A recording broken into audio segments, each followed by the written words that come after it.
Kemudian dalam penentuan tema itu harus sesuai dengan tingkat perkembangan siswa kita.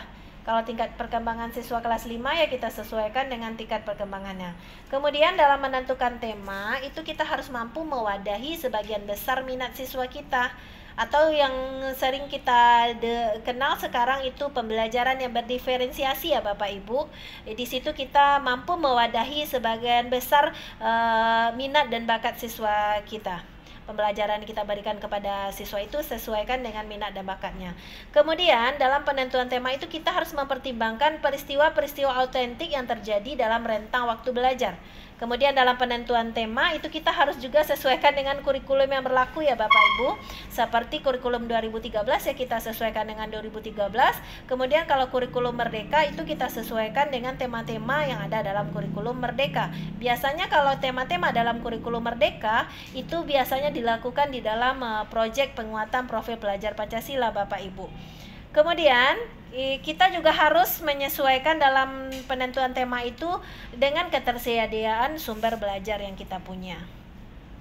Selanjutnya, langkah yang pertama tadi kita menentukan tema, yang kedua kita terlebih dahulu merumuskan indikator pada setiap kompetensi dasar atau KD dari setiap muatan pelajaran. Indikator ini dirumuskan dari KD pada aspek pengetahuan dan keterampilan ya Bapak Ibu.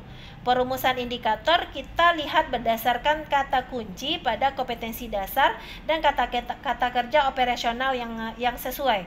Misalkan kita menggunakan KKO yang dari Bloom atau dari yang sudah sesuai ya, taksonomi Bloomnya Bapak Ibu kita sesuaikan dulu KD kita dengan KKO yang sesuai. Kemudian langkah yang ketiga pada pembelajaran tematik kita memetakan KD dari semua mata pelajaran itu dalam 1 tahun pembelajaran. Coba Bapak Ibu lihat pada layar laptopnya masing-masing, di sana ada contoh pemetaan KD 1 tahun pelajaran kelas 4 ini di muatan pelajaran bahasa Indonesia ya Bapak Ibu. Di situ ada tema 1, tema 2. Misalkan KD ini adanya munculnya di tema 1, nanti di tema 2 juga ada, di tema 3 di tema 1 dan tema 2. Itu sebagai contohnya. Mungkin Bapak Ibu semuanya di dalam perangkat pembelajarannya sudah memetakan pemetaan KD dalam 1 tahun tersebut.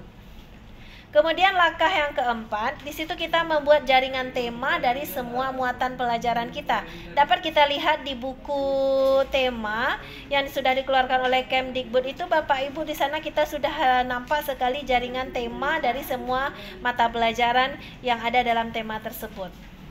Langkah yang kelima yaitu kita bisa membagi jaringan tema menjadi sub-sub tema ya Bapak Ibu. Dapat Bapak Ibu lihat di layar monitor Bapak Ibu, di sana ada contoh pemetaan KD bagaimana jaringan tema itu menjadi sub-sub temanya.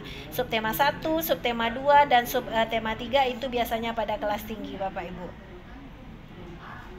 Kemudian langkah yang keenam, kita membagi jaringan subtema itu menjadi jaringan harian atau rencana kegiatan kita, atau kita kenal dengan pembelajaran. Ada pembelajaran 1, ada pembelajaran 2 sampai pembelajaran 6-nya Bapak Ibu. Kemudian langkah yang ketujuh, kita menyiapkan materi pembelajaran. Misalkan materi muatan pelajaran IPA itu KD-nya KD berapa? Tentu ada KD pengetahuan yang beriringan dengan KD keterampilannya Bapak Ibu. Nah, Bapak Ibu semuanya, untuk sekarang kita lanjutkan mengerjakan LK4-nya. Di dalam LK4 itu dapat Bapak Ibu lihat kita merancang pembelajaran tematik sesuai dengan kelas kita masing-masing, yaitu kelas 5. Kalau untuk kelas 4 itu memang tugasnya sedikit berbeda. Itu tidak lagi pembelajaran tematik yang dibuat, yaitu pembelajaran yang sudah berbasis mata pelajaran Bapak Ibu. Jadi silakan unduh LK 4-nya Bapak Ibu sesuaikan dengan KD terserah ya Bapak Ibu. Mau tema berapa Bapak Ibu buat, mau tema 1 atau tema 2, silakan sesuaikan dengan LK yang diminta.